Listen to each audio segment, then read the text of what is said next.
السلام عليكم ورحمة الله وبركاته.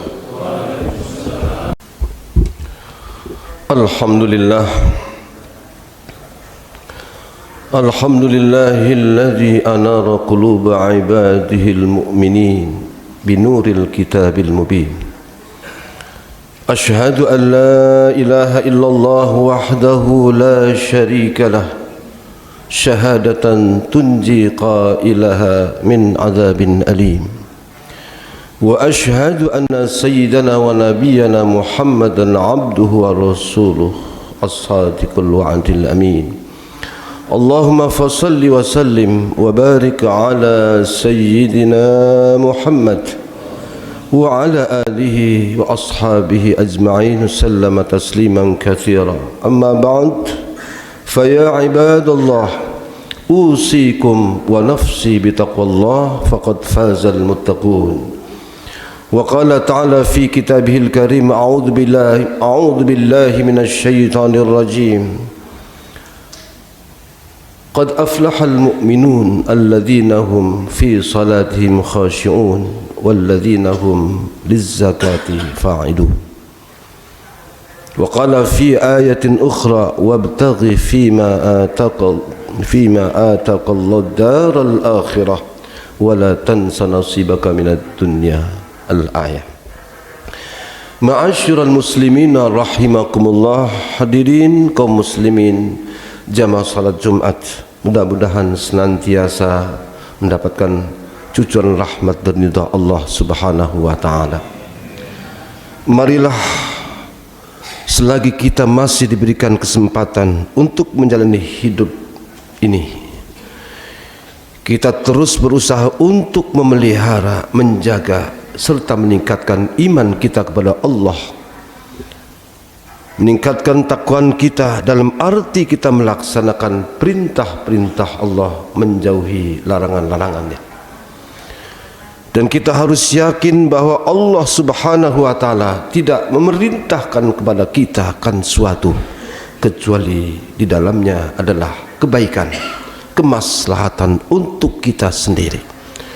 Dan Allah Subhanahu wa taala tidak melarang kepada kita apapun kecuali karena dalamnya hal yang merusak mafsadah, baik urusan dunia kita ataupun akhirat kita.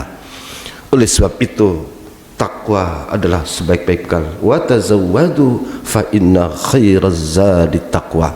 Berbekallah kamu sekalian, dan sebaik-baik bekal adalah takwa kepada Allah. Hadirin kaum muslimin jamaah ini muliakan Allah. Satu ketika Nabi Musa bermunajat. Karena Nabi Musa ini kenal dengan kalimullah, wa kallamallahu Musa taklima. Nabi yang disebut kalimullah, yaitu Nabi yang selalu diajak bicara langsung oleh Allah Subhanahu wa taala. Satu ketika Nabi Musa bertanya tentang apa yang melatar belakangi, apa yang menjadi hikmah diciptakannya surga sekaligus neraka itu. Kenapa ya Allah Engkau tidak menciptakan surga saja? Karena Engkaulah yang menciptakan manusia, Kau yang memberikan kehidupan, Kau yang memberikan kenikmatan, dan Kau telah memberikan segalanya untuk manusia. Tapi mengapa pada akhirnya Kau sediakan surga sekaligus neraka? Kenapa tidak Kau ciptakan surga aja selesai?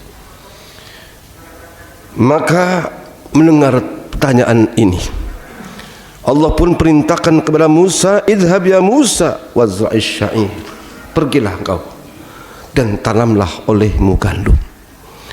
Nabi Musa pun bergegas kemudian menanam gandum. Ditanamlah biji gandum, lalu diairi. Setiap hari dia lihat, dia pelihara, dijaga, diairi. Dari satu hari jadi satu minggu, dari minggu ke minggu yang lain, dan dari satu bulan ke bulan, akhirnya siaplah gandum yang ditanam itu untuk dipanen.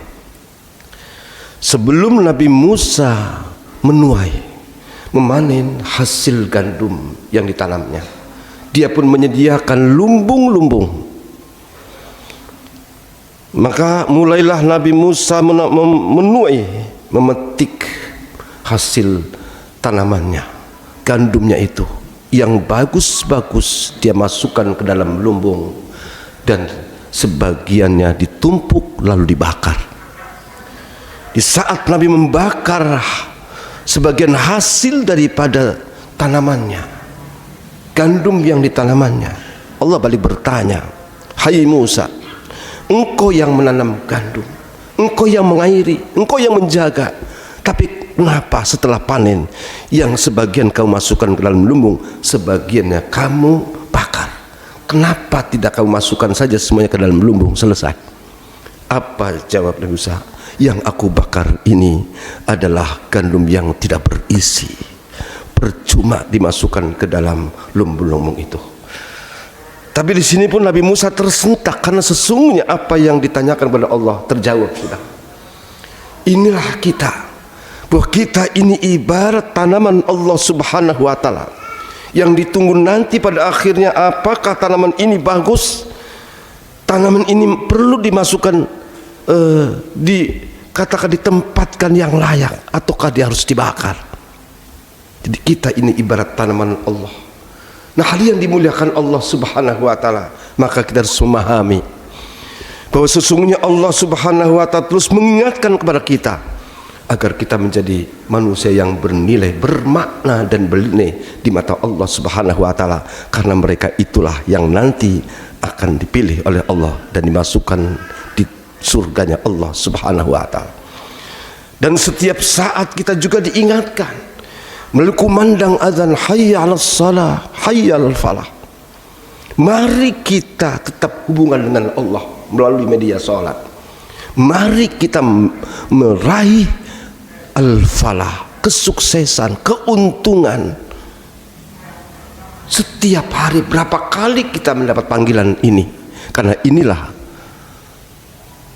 agar kita tetap kita mengingat, kita menjaga, sehingga kita menjadi tanaman yang sukses. Siapa orang yang nanti menjadi tanaman Allah yang akan dipanen dan ditempatkan yang tempat yang layak itu? Itu orang yang telah meraih falah itu. Setidaknya ada 4 hal dalam kesempatan ini saya sampaikan.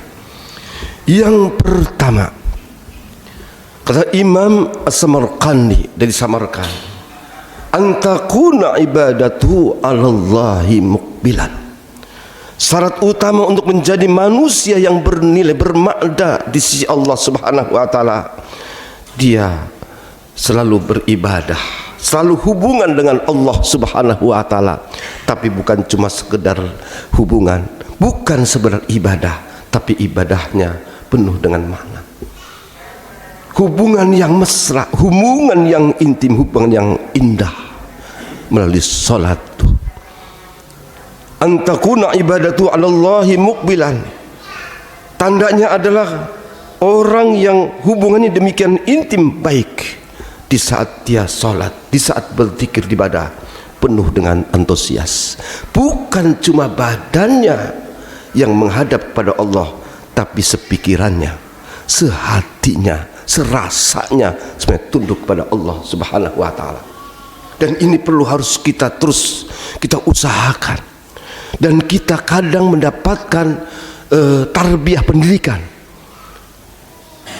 dalam menjalani atau dalam perjalanan kita telah mendapatkan pengalaman rohani, di mana bisa jadi kita pernah mengalami dalam hidup ini satu kesulitan, di mana kita begitu sulitnya karena dunia begitu sempitnya bagi kita. Sakit, katakanlah dia sudah tidak bekerja, istrinya, keluarga, anaknya sakit.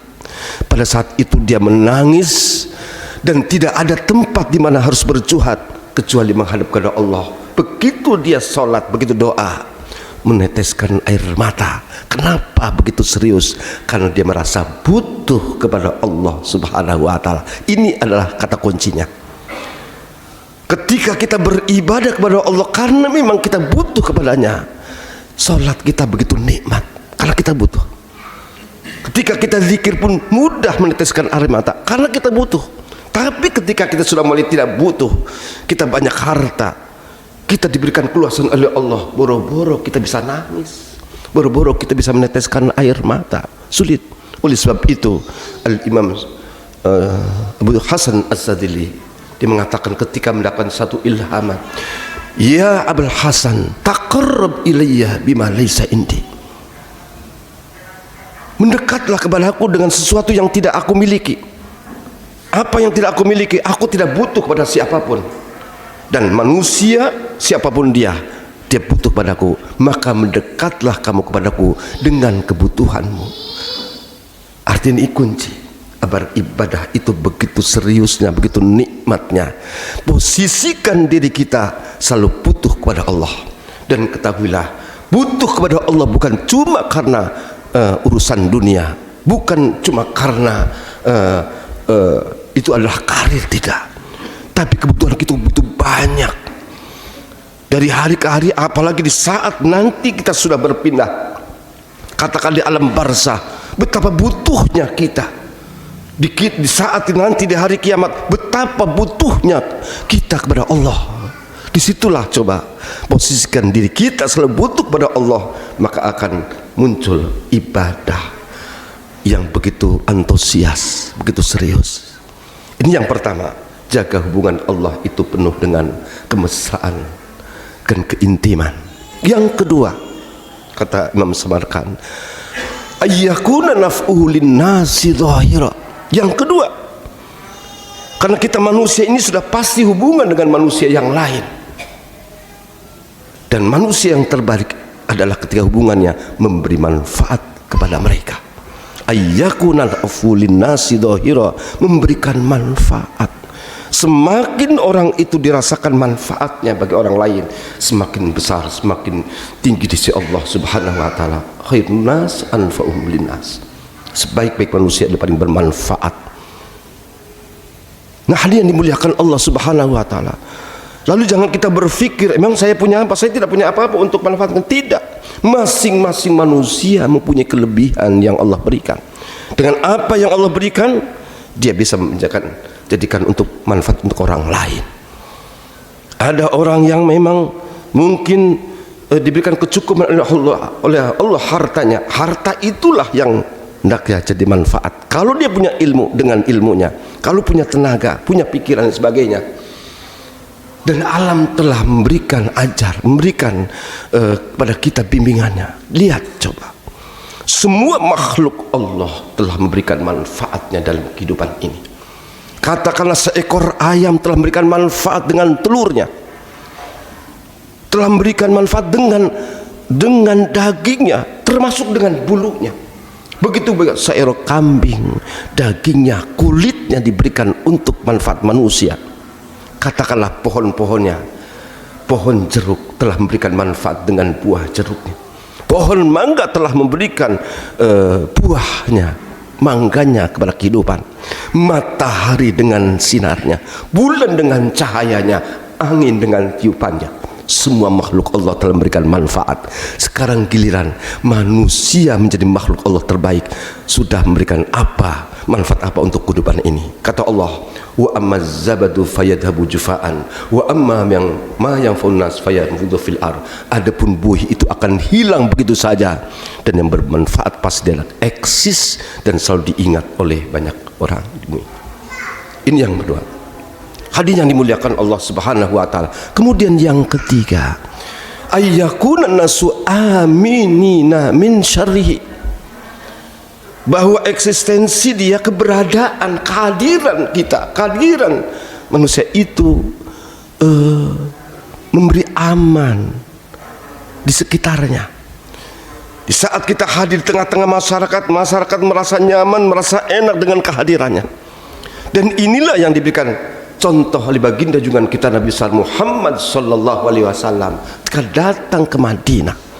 Madinah itu adalah satu negeri yang begitu kompleks, yang begitu plural, bermacam-macam agama, bermacam-macam suku, yang memang selama perjalanan mereka ini tidak pernah akan berhenti peperangan di antara mereka. La tahbuha narul harbi fima bainahum, bahwa api peperangan itu tidak pernah padam. Maka hadir Nabi Muhammad sallallahu alaihi wasallam bukannya semakin menjadi problem, menambah problem, tidak. Dan ini dahsyatnya. Tapi kehadiran Nabi Muhammad SAW yang memang menambah semakin kompleks dengan masyarakat yang ada, bukannya semakin menambah problem, masalah, tapi justru memberikan solusi, memberikan jalan keluar.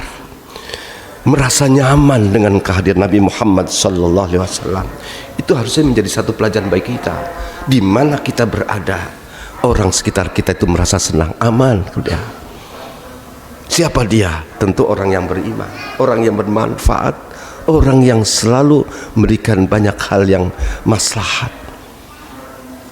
Ini yang ketiga. Yang terakhir adalah ayyakuna aisan bima fi aidinas. Hendaklah orang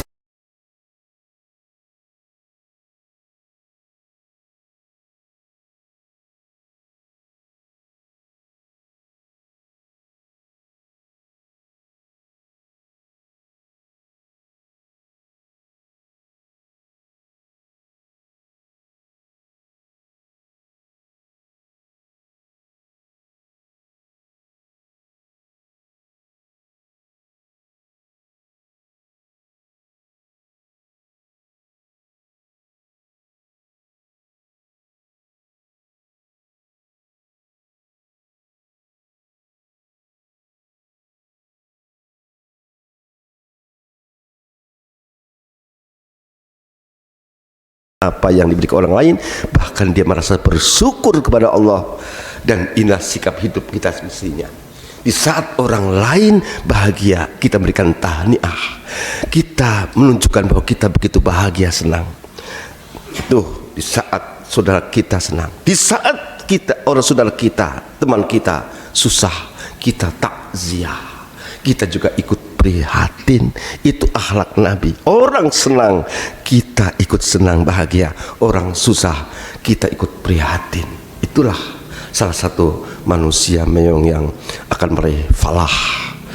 Hadirin mungkin Allah Subhanahu wa taala, mudah-mudahan kita dalam menjalani sisa hidup ini kita bisa memperbaiki diri kita untuk merajut al-falah, kesuksesan dalam hidup dunia, tapi juga sekaligus sukses di akhirat nanti. Amin ya rabbal alamin. A'udzubillahi minasyaitonir rajim. Bismillahirrahmanirrahim. Wal 'asri innal insana lafi khusr illa alladziina amanu wa 'amilus shalihat wa tawassaw bil haqq wa tawassaw bis sabr. Barakallahu li wa lakum fil Qur'anil 'azim wa nafa'ani wa iyyakum bima fihi minal ayati wadh-dhikril hakim wa taqabbala minni wa minkum tilawatahu innahu was-sami'ul 'alim. Fastaghfiru innahu wal ghafurur rahim. Allahumma shalli ala sayyidina Muhammad wa ala ali sayyidina Muhammad.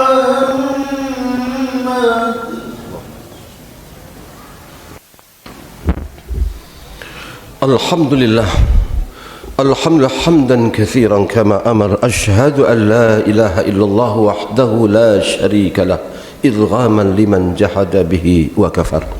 Wa asyhadu anna sayyidana wa nabiyana Muhammadan abduhu wa rasuluh sayyidul khalaiq wal bashar. Allahumma fassalli wa sallim wa barik ala sayyidina Muhammad ala hadha nabil karim dzil qalbir rahim sayyidina Muhammadil amin wa ala alihi wa sahbihi wa sallama tasliman katsira. Amma ba'du, fa ya ibadallah ittaqullaha haqqa tuqatih wa la tamutunna illa wa antum muslimun.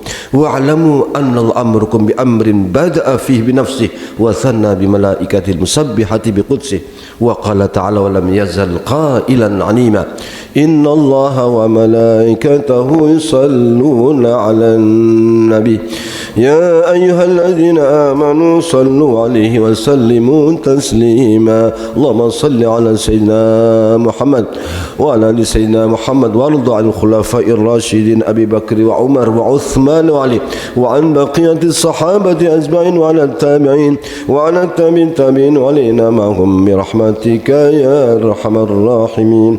اللهم اغفر للمؤمنين والمؤمنات المسلمين والمسلمات الأحياء منهم والأموات. اللهم ارحم ummata sayyidina Muhammad. Allahumma aslih ummata sayyidina Muhammad. Allahumma ansur ummata sayyidina Muhammad. Allahumma alif baina qulubina wa aslih dhata bainina wahdina subulas salam akhrijna minadh dhulumati ilan nur.